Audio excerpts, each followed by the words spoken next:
कारंजा लाड येथे आहे. कारंजा लाड हे तालुक्याचं प्लेस आहे आणि वाशिम तालुक्यामध्ये येतं. या कारंजा लाडमध्ये आपण एक फार जुन्या काळातला वाडा पाहणार आहोत. शिरेबंदी वाडा आहे, 3 मजली वाडा आहे, एक चौकी वाडा आहे. अत्यंत आखीव रेखीव असा दगडा विटातला आणि सागवानाच्या माळोदामधला हा वाडा आहे. नमस्कार, मी वीरज शरदचंद्र घोडे, कारंजा लाड येथील नरसिंह सरस्वती स्वामी महाराजांचे जन्मस्थानाचा जो मूळ वाडा आहे तो आता आपण बघणार आहोत. आणि या वाड्याचं वैशिष्ट्य असं आहे की हा वाडा पूर्वी भूताचा वाडा म्हणून अनेक वर्ष बंद होता.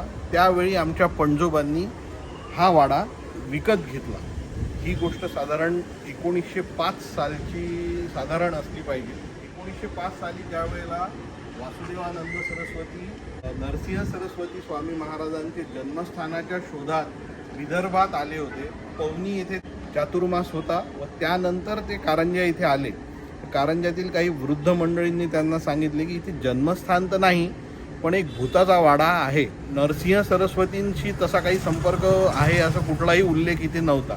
पण भूताचा वाडा म्हटल्यावर वासुदेवानंद सरस्वती स्वामी महाराज स्वतः आले व त्यांनी या ठिकाणी एक दिवस मुक्काम करून मग आपल्याला सांगितलं की या ठिकाणी साक्षात नरसिंह सरस्वतींचा जन्म झालेला आहे. व त्यानंतर त्यांचे शिष्य ब्रह्मानंद सरस्वती स्वामी महाराज आपल्या भक्तांसहित इथे आले. मंदिराची स्थापना साधारण 1934 साली झाली. तोपर्यंत एवढे मोठे स्थळ हे अज्ञातच होते. वासुदेवानंद सरस्वती म्हणजे ज्यांना आपण टेंबे स्वामी महाराज म्हणतो त्यांच्या खऱ्या प्रयत्नांनी हा वाडाची वास्तू आपल्याला सगळ्यांना ज्ञात झाली.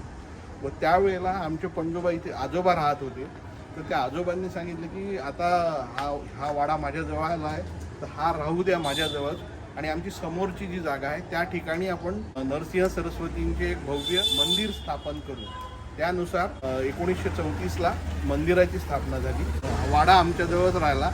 आज इथली देखभाल व पूजा माझे मोठे भाऊ विवेक शरदचंद्र घोडे व मी वीरज शरदचंद्र घोडे आम्ही करतो. आपण आपला पुरातन वाडा जो आहे तो बघायला सुरुवात करतोय. पूर्वी पूर्ण वाड्यातून जायला रस्ता होता पण आता भाविकांची संख्या वाढल्यामुळे आपण हा एक दुसरा रस्ता याच्यासाठी तयार केला आहे. इकडनं पायऱ्या बनवल्या आणि आज सगळे लोक इकडनं दर्शनाला जाऊ शकतो. या आता आपण सर्वजण वाडा वरच्या बाजूने पाहूया. आता आपण पायऱ्या चढून वर जाऊ आणि जे मूळ जन्मस्थान आहे त्या ठिकाणाला भेट देऊ. खाली पाहून बरं. हो हो. नरसिंह सरस्वतींचे जन्मस्थानाची जी खोली आहे ती आपण बघतोय आता. पूर्ण वर माळवत आहे. हो, पूर्ण माळवज आहे. खाली अजूनही आपण जसंच्या तसं ठेवलेलं आहे सारवलेली जागा. म्हणजे जेणेकरून आपल्याला जुन्या वाड्याचं लक्षात येईल यासाठी आपण हे तसंच ठेवलेलं आहे अजून. तर मूळ जन्मस्थान आहे. हो हो. पण हे सगळं सांगितलं वासुदेवानंद सरस्वती. काही हो, त्यांची थोडीशी इन्फॉर्मेशन लिहिली. म्हणजे दत्ताचे पहिले अवतार श्रीपाद श्रीवल्लभ हां आणि जिथे आपण आहे ते नरसिंह सरस्वती म्हणजे दत्ताचे दुसरे अवतार. इथं जन्म झाला त्याचा. हो, हे त्याबद्दल पूर्ण माहिती दिली आहे. जन्मस्थान जरी कारंजाला असलं तरी कर्मभूमी महाराजांची गाणगापूर आणि औदुंबरवाडी नरसोबाची. हा, इथून कुठे जायचं? आतल्या बाजूला, वाड्याच्या आतल्या बाजूला हां जी गंधाची भिंत आहे. वासुदेवानंद सरस्वतींच्या ह्याच्यात उल्लेख आहे की महाराज जेव्हा इथून गेले तेव्हा त्यांच्या आईला दर्शन द्यायचे. हां तर ती ही भिंत आहे. पूर्वी याचं स्वरूप गंधाची भिंत म्हणून होतं. आता हे आम्ही थोडस पादुका वगैरे बसून फोटो लोकांच्या लक्षात येणे. म्हणजे आधी भिंतीवरच होता आधी. हो हो. बरं. आणि हे पहिला मजला आहे तुमचा? हो, पहिला. हां, पहिला मजला आहे हा. पहिला मजला आपण पाहू आणि त्यानंतर खाली जाऊ आपण. तर इथं किती रूम्स आहेत? ह्या कसं आहे, रचना कशी आहे? म्हणजे 1 2 3 रूम या बाजूला. हां, पहिले मेन एंट्रन्स हा खालचा जो आता बंद आहे. कशामुळं? आता आमचे काका तिकडनं राहतात ना. म्हणजे वाटणी झाली का? हो हो हो. बर. तिकडचं घर त्यांचं आलं. मग त्यांनी तिकडचं बंद केल्यावर आपण हा रस्ता बंद झाला म्हणून मग तो खालचा रस्ता. मग वाड्याचा भाग होता का तो? नाही, हां, ते जुनं घर तुमचं? जुनं घर होतं पूर्वजाचं. पूर्वजांचं. ही समोरची ही पूर्व दिशा आहे हां आणि इकडनं वाड्यात यायचं. हां, म्हणजे जुन्या घरातून तुमच्या? हो. तेव्हा एकत्र होते नाही सगळे घर, एकाच मालकाचे होते. इथे ते खाली जे दिसते ते कारंजा आहे. हो, आपण गेल्या पाहू खाली. हो. हां, आणि हा चौक आहे. हो. चौक सुद्धा फार मोठा आहे तुमचा. साईज बघितली त्याची अच्छा. फार मोठी आहे. आणि त्याचे जे चौकाचे जे कठडे आहेत हो. आणि त्याच्यावरली जी नक्षीकाम आहे बारीक, हो. फारच अप्रतिम आहे.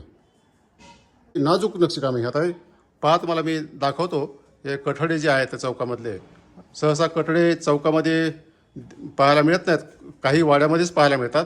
तर बघा तुम्ही किती चारही बाजूनी किती सुंदर कठडे आहेत. पलीकडली बाजू सुद्धा मी दाखवतो. आणि हे कोनाडे, भिंतीमध्येच हे कोनाडे पण आहेत, देवळी टाईप. आणि वर पूर्ण सागवान आहे, बांधकाम सागाचं आहे. आणि वर पहा नक्षी तुम्ही, या खांबावरली नक्षी जी आहे, आता पहा तुम्ही, ते एकदम त्याला बारीक नक्षीकाम केलेलं आहे. आणि खांबावरचं जे नक्षीकाम आहे, जे हस्त आहेत, खांबाचे हस्त पहा किती नाजूक कलाकुसर आहे. एकदम अप्रतिम अशी कलाकुसर आहे. पहा, मी तुम्हाला एक हस्त दाखवतो जवळून. किती सुंदर नक्षीकाम आहे. हा लोलक पहा तुम्ही, हा लोलक. चौकाच्या बाजूने हा मुख्य खांब आहे आणि त्याला दुसरा आणखी एक कठडा बसवला आहे, त्याचा हा खांब आहे कठड्याचा हा. आणि त्यावर नक्षीकाम केलेलं आहे. हे ब्रॅकेट नंतर बसवलेत का पूर्वीची माहीत नाही, लोखंडाचे दिसत आहेत हे ब्रॅकेट्स आहेत हे, कारण वजन ही करण्यासाठी बहुतेक नंतर बसवले असावे ते. तर ही आणि वरची जी पट्टीसुद्धा जी आहे, तुम्ही पहा किती पट्टी, आता काही ठिकाणी मोडी पट्टी ही, तरी मी जिथं चाबीत आहे ती पट्टी दाखवतो. एकदम सुंदर पट्टी आहे. हे स्टीलचे कठडे तुम्ही नंतर बसवलेत हे नंतर आता सुरक्षेसाठी. जे भाविक येतात ते हे पाहतात हे. हो हो. हां, ते लहान मुलं वगैरे कोणी काही हे करू नये म्हणून हा स्टीलचा नंतर बसवलेला. ही बघा ना, बाल्कनी टाईप, छोटी बाल्कनी टाईप करून केले. बाल्कनीच आहे ते. ही छोटी बाल्कनी एकदम. तुम्ही बाल्कनी पुढे पुढे आणलेली. ह्या बाजूला एक बाल्कनी आहे, चारी बाजूला 4 आहे. चारही बाजूला 4 बाल्कनी. हां, बरोबर आहे, बरोबर आहे. खूपच सुंदर. आणि वरच्या बाजूला काय आहे आता? हे नाही, वरती तर काही नुसतं टिनाचं शेड आहे. शेडच आहे, फक्त तिसरा माळा आहे तो. हो, तिसरा माळ. म्हणजे तुम्ही काय असं आडगळीचं सामान ठेवलं बस असेल. बस बस हां बस बस. हां. आणि ही जी पूर्ण दिसते ही वाड्याची भिंत आहे. वरचे ही पूर्ण तटबंदीचा टाईप. तटबंदी टाईप. हां. खालपासून जी भिंत आली ती वर आली. त्यातूनच जिने गेलेले आहेत. किती जिने बरं ह्या वाड्याला? वाड्याला 1 2 3 4. हां. काय जिने पाहता येतील आपल्याला? आता जर खाली जायचं म्हणलं तर कुठून हे करता का तुम्ही? घरातून आतमध्ये. घरामधूनच ना? म्हणजे ही आता ओपन टू पब्लिक असल्यामुळे तुम्ही इकडून जात नाहीत. नाही, हे ओपन टू पब्लिक आहे हां. की कोणी येऊन बाहेरून पाहू शकतो. हां आणि घरातला जो वापर आहे हां तो घरातला आहे. आहे ना? हो. बरं बरं. इथून पाहू शकतो तुम्ही. तुळशी हां. वृंदावन, हा एंट्रन्स आहे ते तुळशी वृंदावन. अरे वा, तुळशी वृंदावन पण फार जुनं आहे तुमचं. हो. हां तुळशी वृंदावनाचा जो आहे हां. त्यात एक पाण्याचा टाका बनवलेला आहे. पाहू ना आपण खाली गेल्यावर पाहू. आणि कुठं जिना म्हणले तुम्ही? जिना तिथून येतो तो. हे जे दिसतात ते दरवाजे हां, त्याच्या आतून आहे जिना. बरं बरं. असं तो वरचा भिंतीवरचा दिसतोय हां हां, वर दिसतोय. त्या टाईप मध्ये ते भिंतीतून आहेत. हां, भिंतीतूनच आहेत म्हणजे. हो. मग भिंती तुमच्या किती जाडीच्या असतील? रुंदी? 5.5 हां? फूट 5.5 फूट. बापरे. आता आपण खाली मुख्य वाड्याचा जो चौक आहे त्या वाड्यामध्ये जाऊ. खाली उतरू पायऱ्या आणि त्यांचं जे मेन एंट्रन्स आहे त्या मेन एंट्रन्सपासून आपण वाड्यामध्ये जाऊ. वाड्याचा जो आमच्या वापरासाठी जो एंट्रन्स आपण निर्माण केला किंवा तयार केला आहे नवीन, त्या याच्यातून वाड्यामध्ये एंट्री करतोय. हा पुरातन नाही, काही सोयीसाठी हा केलेला नवीन एंट्रन्स आहे. याच्यातून आता आपण वाड्यात प्रवेश करतोय.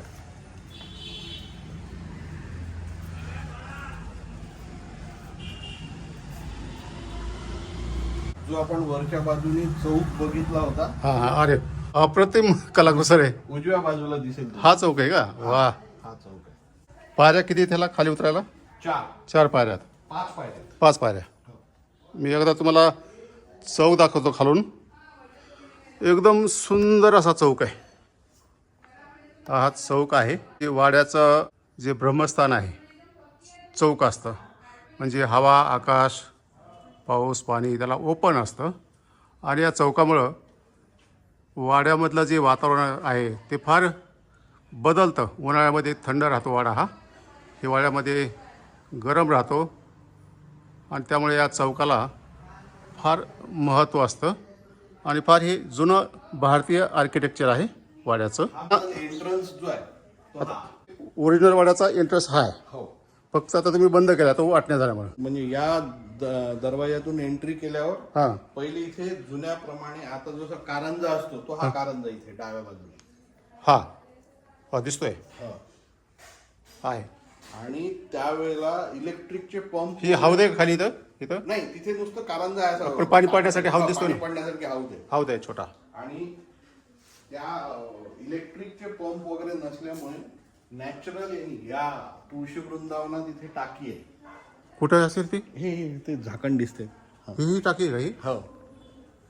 पंप नसल्यामुळे या टाकीत पाणी टाकायचे. खाली विहीर आहे.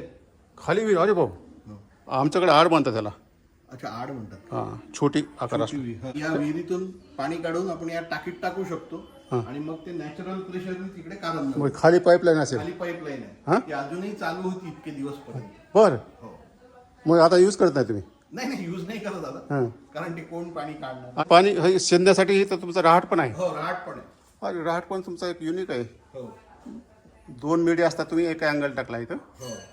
तर हा तो तेव्हापासूनच आहे. हां जुनाच आहे. बापरे बापरे. आणि ही तुळशी वृंदावन जी आहे ती कधीच आहे हे? तेव्हाच आहे. हां हे सगळं तेव्हाच आहे, काहीच केलेलं नाही. आता मी तुम्हाला ही तुळशी वृंदावन जे आहे ते समोरच्या बाजून दाखवतो. ही साईडची बाजू आहे आणि पूर्वेकडील तुळशी वृंदावनाचं तोंड आहे. तर ही आणि खाली महादेवाचं आहे. आणि महादेवाची पिंड आहे ना? हो. आणि महादेवाची पिंड आहे. मी तुम्हाला दाखवतो. पहा एकदम युनिक आहे तुमची हे पिंडसुद्धा. हो. आणि हे पूर्ण तुळशी वृंदावन एकदम उंच तुळशी वृंदावन आहे. जवळपास 1 मजला उंच असल्यासारखं आहे हे. हो. आणि अशी तुळशी वृंदावन आता पाहायला मिळत नाहीत. नाही. हा? आणि हे तळघर. हे हो. लादणी आहे का तळघर? लादणी लादणी हां लादणी. आता प्रत्येक वाड्यामध्ये लादण्या असायच्या. पूर्वी धान्य साठवण्यासाठी धान्याचं पीक खूप मोठं व्हायचं. हो हो. तर त्यासाठी ते साठवण्यासाठी ही लादणी आहे. मी तुम्हाला थोडं अंधार असतो लादणीमध्ये, तुम्हाला मी जवळून दाखवतो जेवढे दिसेल तेवढे. तर ही लादणी आहे. मी थोडं बॅटरी लावलेली आहे. पूर्ण लादणी आहे. आणि अशी गोलाकार लादणी असायची पूर्वी. अशी वरून छत जो असतो तो त्याला स्लोप दिलेला असायचा दोन्ही बाजूनी. आणि त्यामुळे सुद्धा ह्या स्ट्रक्चरला मजबूती यायची. चुन्यामधलं आणि दगडामधलं बांधकाम आहे हे. पहा, याला जर उतरायचं म्हणलं तर कसं हो? खाली एकदम स्ट्रेट पाहिजे, एकदम स्ट्रेट. खाली इथं पायरी दिसते आपल्याला, पण फार खोलवर पायरी येते. हो, तशी म्हणजे जवळपास कमरा एवढी त्याची उंची आहे. हो, 3.5 ते 4 फूट. हां. आणि ते खाली उतरायचं. ह्या लादण्या किती तुमच्याकडे? 1 2 3 4 5. म्हणजे ही एक एंट्रन्स आहे. हो. दुसरं हे हे ते स्ट्रेट आहे तसं, छोटी आहे ती. हां हे छोटी आहे. हो, बंद आहे. हां बंद केलेली ना. आता तुमचा वापरच नाही त्याचा. नाही नाही नाही. आणि तिसरी ही इकडे तिसरी. ही तिसरी ही ही चौथी. हिचं पत्रा लावलेली चौथी. चौथी. हां आणि ही इकडे 5वी. बापरे. सेम त्याच टाईपची. हो, बस बस सेम सेम. सेम याच टाईप आहे. काहीच फरक हे दाखवतो हे पण तुम्हाला लादणीवरून मधून. आणि त्याला सुद्धा पायरी सध्या कमराच्या ह्याच्यावर आहे. 1 2 3च पायऱ्यामध्ये खाली उतरता येते. हो. 3च पायऱ्यामध्ये. झूम करतो. पहा 1 2 आणि 3 शेवटला पायरी दिसते तुम्हाला. ही तिसरी पायरी येते. डोकं मध्ये घातलं तरी मला थंडावा जाणवतोय. म्हणजे लादणीमध्ये एकतर अंधार राहायचा आणि खूप थंड वातावरण राहायचं. त्यामध्ये धान्याला कीड लागत नव्हती. इथून एकदम वर करून. तर आता मी वाड्याचं जे प्रवेशद्वार आहे त्या प्रवेशद्वार तुम्हाला मी दाखवलं. पूर्वेकडलं आहे ते. आणि पश्चिमेकडली बाजू जर तुम्ही पाहिली किती भव्य दिव्य वाडा आहे. पहा मी आता हळूच तुम्हाला वरच्या बाजूला वाडा दाखवतो. खूपच कलाकुसरयुक्त असा हा वाडा आहे. 3 मजली. की धार्मिक सुद्धा या वाड्याला महत्त्व आहे. वा ही पहा इकडली बाजू उत्तरेकडली. तो हां हां मोर केलेला आहे, कार्व हां तो दाखव. हां तुम्हाला ते जे मोर दाखवतो म्हणजे हस्ताचा मोर करायचे. हस्त जे असतात ना त्याला वजन पेलण्यासाठी त्या हस्ताचं रूपांतर त्यांनी हस्ताच्या वर मोरामध्ये कार्विंग केले. मोराची कार्विंग केलेली. झूम करतो मी. पहा किती सुंदर कलाकुसर आहे. आणि त्याच्यावर लोलक पण दिसतं एक. Zumba type. ही एक लोलकचा प्रकार आहे. पहा वरचं कारवी दाखवतो मी. वाड्यामधले जे खांब आहेत त्या खांबावरचे जे हस्त आहेत फारच सुंदर कोरेकाम. फार मोजके वाडे पाहिलेत की एवढे कलाकुसर आहे. मावशी कुठून आले? जळगावून. फार दुरून आले. हा कसा वाडा? हा खूप सुंदर आहे. तुम्हाला दर्शन पण झालं आणि एवढा जुना वाडा पाहायला मिळाला. हो त्याला खर्च करावा लागतो. असं जपणं म्हणजे हे सोपं नाही. हो दरवर्षी मेंटेनन्स करावा लागतो. पण जपला त्यांनी. तर हे समचं कारंजा आहे. ही विहीर आहे. त्या विहिरीमध्ये पण तुम्ही काहीतरी खोल्या आहेत म्हणून मला कळालं होतं. एकच आहे. मध्ये मध्ये हे इथून जायचं आणि ते विहिरीत निघतो. कुठून जायचं? हे तर पूर्वीच हे. हो यातून उतरायचं खाली. हा. असं खाली जायचं इकडे. हां तर तो विहिरीत निघतो मार. विहीर 55 फूट खोल आहे. तर हा आड आहे. त्याला ती विहीर म्हणतात. आमच्याकडे आड म्हणतात त्याला. कारण विहीर मोठी राहते. आड त्याचा व्यास लहान राहतो. पहा रूम दिसते बघा इथं. हा रूम आहे बघा तुम्ही. म्हणजे भुयारी मार्गातून खाली उतरायचं. त्याला पायऱ्या आहेत आणि त्यानंतर त्या रूम आहेत. तर त्यांचा पर्पज काय होता यांना पण माहीत नाही. परंतु आहे रूम तिथं. आणि ही पाणी पहा तुम्ही. एकदम पाणी तुम्हाला दिसतंय हालताना पांढरं दिसतंय. मी झूम करतो. पहा पाणी किती वर पाणी आहे. आजपर्यंत कुठल्याच दुष्काळात या विहिरीचं पाणी आटलेलं नाही. नाही कुठल्याच दुष्काळात नाही. बापरे. मग ह्याचा वापर सुरू आहे. हो ठीक आहे. गोड पाणी आहे सगळं. हो. तुम्ही मोटर बसवली आता. हो आणि त्याचा हा हाट आहे त्याचा. ही त्याची पुली आहे. पुढे दोऱ्याला पोहरा बांधायचा आणि पाणी शेंदायचं. खालच्या बाजूला तुमच्याकडे ओसरी म्हणतात. तुमच्याकडे काय म्हणतात? ओसरीच म्हणतात. ओसरीच म्हणतात. आणि ओसरीच्या बाजूला रूम्स किती येतात आणि त्याला रूम्सला काय नाव आहेत का तुमच्याकडे? काय म्हणतात त्याला? नाही असं नाव वगैरे तर काही नाही. जशा वरती 3 रूम आहेत हां तशाच रूम होते इथे. 1 2 हां 3 आणि बाकी हे मग असं हे ओपनच होतं. हे आम्ही नंतर क्लोज केले. बरं. मग तुम्ही आता जुन्या ज्या भिंती आहेत चुन्याच्या होत्या हो. तर त्या तशाच ठेवल्या का? त्या प्लास्टर काय केलं? नाही या भिंती तशाच आहेत. म्हणजे चुन्यामधल्याच या आपण नवीन बनवल्यात इकडच्या बाजू. या बाजू हे काहीच नव्हतं. हे ओसरीच होती इकडे. ओसरी बंद केली तुम्ही. हो ही ओसरी होती. त्यांनी कन्व्हर्जन केलं याच्यावर भिंत बांधून एका रूममध्ये. तर म्हणजे चुन्यामधलंच बांधकाम आहे हे या बाजूचं. तर हो. आणि हे दाखवा आता. हां हा तुम्ही पहा हस्त त्याचा किती आखीव रेखीव असा हस्त आहे. म्हणजे कलाकुसर बघा. नाजूक कलाकुसर आहे त्याच्यामध्ये. म्हणजे त्या कलाकाराला मानलं पाहिजे की चारी बाजूचे 4 हस्त नंतर हा त्याचा मुख्य खांब आणि हे लोलक टाईप त्यांनी कलाकुसर केली. बाहेरच्या बाजूला सपोर्ट. हां बाहेरच्या बाजूला सपोर्ट त्याला. वा त्या हस्तालाच त्यांनी लोलक केले. तयार हो. हस्तालाच केले. आणि पुन्हा त्याच्या बाजू समोरच्या त्या बाल्कनीला सपोर्टसाठी तिथे हां वरची जी बाल्कनी आहे चारी बाजूला 4 बाल्कनी आहेत. तर त्याला सपोर्टला हे आहे. आणि तिथं सुद्धा मोर आहे. हो का मोर. झूम करतो मी. हा मोर आहे. बाल्कनीच्या खांबाला सपोर्ट आहे हा. असंच ना. मी आता समोरच्या बाजून तुम्हाला एक खांब दाखवतो इथला. पहा आता ह्या भिंतीमध्ये खांब गेलेले आहेत. हे त्याचा हस्त आहे. वरचं बांधकाम त्याने कलर दिलेला आहे. आणि हे पहा हस्त किती. हा पण हस्त आहे. वा. आणि समोरचं जे तुमची ही दिसते मोकळं दिसतंय ते काय बाजू? हां पण हे बंद होतं. हां हा नंतर तेवढा फक्त हाही दरवाजा क्लोज होता. हां नंतर ओपन केला. ओपन केलाय. ओके. हे आमचे वडील शरदचंद्र घुडे डॉक्टर आहेत का? हो डॉक्टर होते. सरोज घुडे. बर. या वाड्यात सर्वप्रथम राहायला येणाऱ्यांपैकी हे आहेत. मग ही भूताचा वाडा. तोपर्यंत भूताचा वाडा म्हणून बंद होता. मग भूताचा वाडा होता. हो. मग कसं काय ते राहायला रेडिंग केली? नाही मग आमच्या वडिलांमध्ये होतीच ती हा? हो. हां ते त्यांनी प्रथम सगळ्यात पहिले राहायला येणारे आणि तेव्हा माहीत झालं होतं की हे जन्मस्थान आहे म्हणून. बर. तरी पण तो भूताचा वाडा म्हणूनच लोक भीती होती लोक. भीती होती लोकांना. बर. आणि ते डॉक्टर असल्यामुळे त्यांना काय त्यांना पहिलेपासून म्हणजे ह्या अंधश्रद्धा वाटत असेल. अंधश्रद्धा वाटायची. बर. पण ते आले नाही. आणि हा वाडा म्हणजे कोणी घेतलेला म्हणले तुम्ही? माझ्या पंजोबांनी. पंजोबानी. हो. पंजोबा काय करत होते? त्यांचाही व्यवसाय होता व्यवसाय होता. आणि शेती. आता पण शेती असेल ना तुमच्याकडे? हो, शेती आहे. अजूनही शेती. हा पूर्ण वाडा पाहून झालेला आहे. खुडे यांनी खूप चांगल्या पद्धतीने आपल्याला माहिती दिलेली आहे आणि त्यांचं कौतुक आहे की त्यांनी आणि त्यांच्या बंधूंनी फार चांगल्या प्रकारे मेंटेनन्स या वाड्याचं केलेलं आहे. त्यामुळे आपल्याला हे पाहायला मिळत आहे.